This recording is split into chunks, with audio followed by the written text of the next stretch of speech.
Halo semuanya, perkenalkan nama saya Dita Anggreni Sudabutar, NIM 230820030, Prodi Teknik Informatika, Institut Sains dan Teknologi Parda di Medan. Pada video kali ini saya akan menjelaskan tentang penyimpanan memori sekunder atau secondary memory. Tanpa berlama-lama lagi, langsung aja kita ke videonya.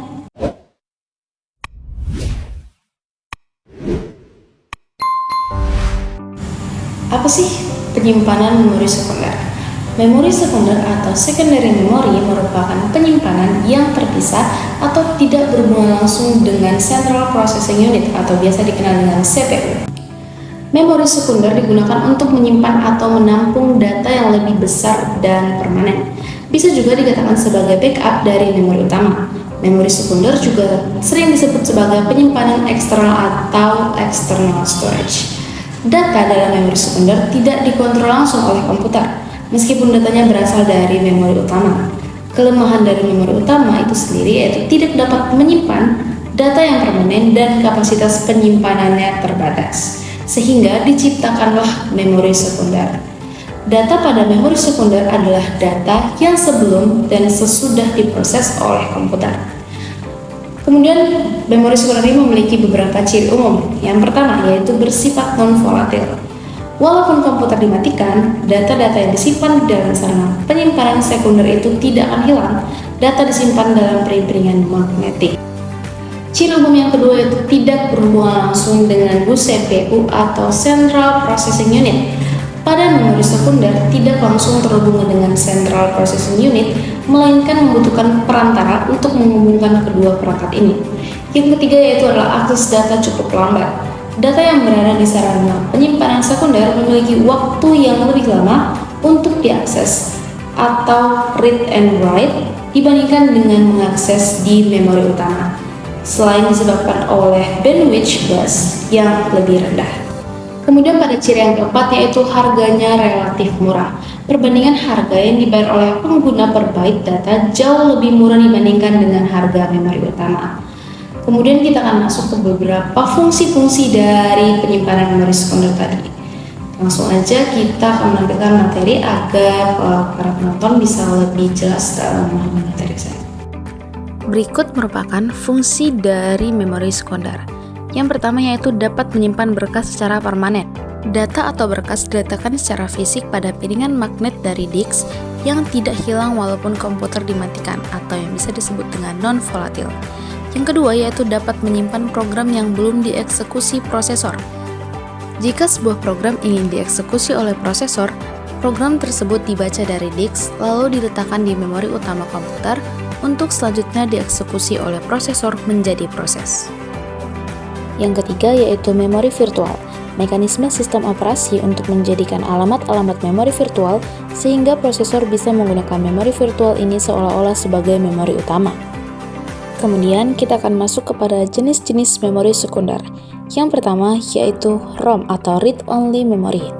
ROM bertugas untuk menyimpan perintah-perintah BIOS atau Basic Input Output System yang diperlukan saat komputer melakukan boot up. Berikut jenis-jenis memori ROM. Yang pertama yaitu ROM atau Read Only Memory, yang kedua yaitu PROM atau Programmable ROM, yang ketiga yaitu EEPROM atau Erasable Programmable ROM, dan yang keempat EEPROM atau Electrically Erasable Programmable ROM.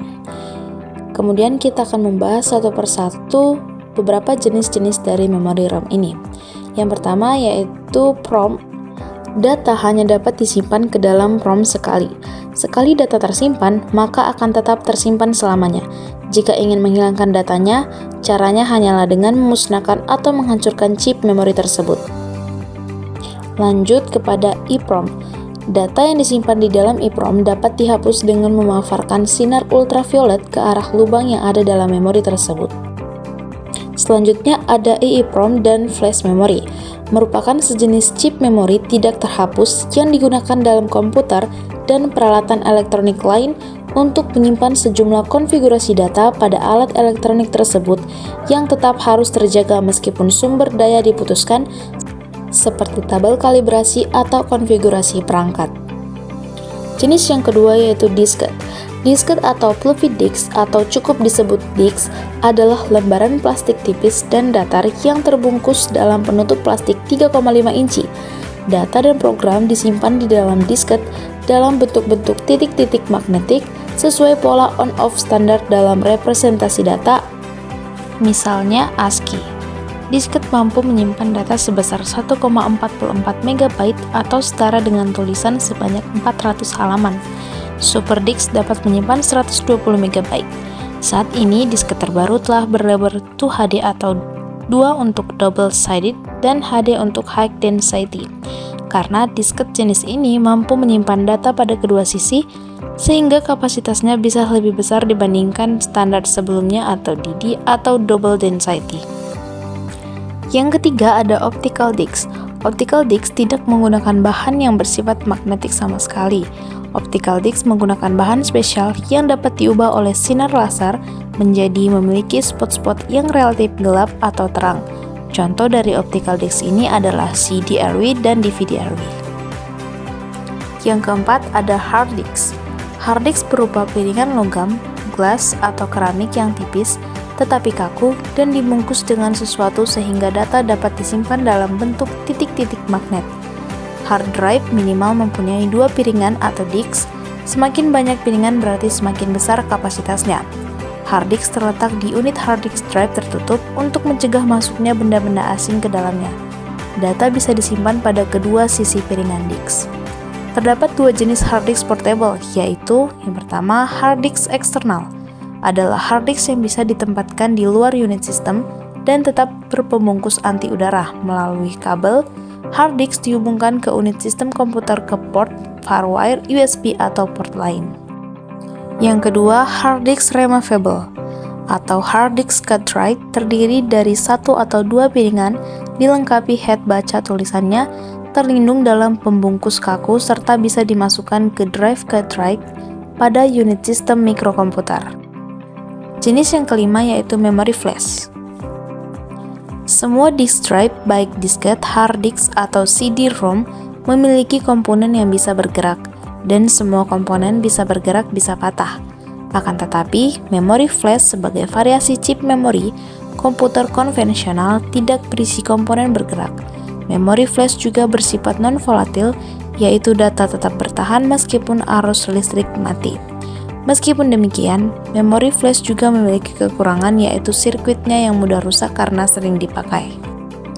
Media memori flash ada 3 macam, yaitu kartu memori flash atau media penyimpanan yang bisa dimasukkan ke port memori flash di kamera digital, PC genggam, ponsel cerdas, atau piranti bergerak yang lain. Tidak seperti smart card, kartu memori flash tidak memiliki prosesor, sehingga memori flash hanya berfungsi untuk menyimpan data. Yang kedua, stick memory flash. Berukuran kecil dari permen karet. Stick memory flash merupakan salah satu bentuk media memory flash yang dimasukkan ke port stick memori pada kamera digital, cam recorder, laptop, printer foto, atau peralatan-peralatan lain. Stick memory flash mampu menyimpan data hingga 1 GB. Yang ketiga, drive memory flash, yang disebut juga drive USB flash. Keychain drive atau K-drive berupa modul memori flash sebesar jari yang bisa dicolokkan ke port USB pada PC atau Macintosh. Dan demikianlah penjelasan mengenai penyimpanan memori sekunder. Saya harap teman-teman yang nonton bisa dapat mengerti dan memahami materi yang saya bagikan. Dan sekian penjelasan video dari saya. Jangan lupa untuk tekan tombol like, komen, dan subscribe. Apabila teman-teman ada saran kritik atau bisa langsung tulis di kolom komentar. Sekian dari saya dan terima kasih.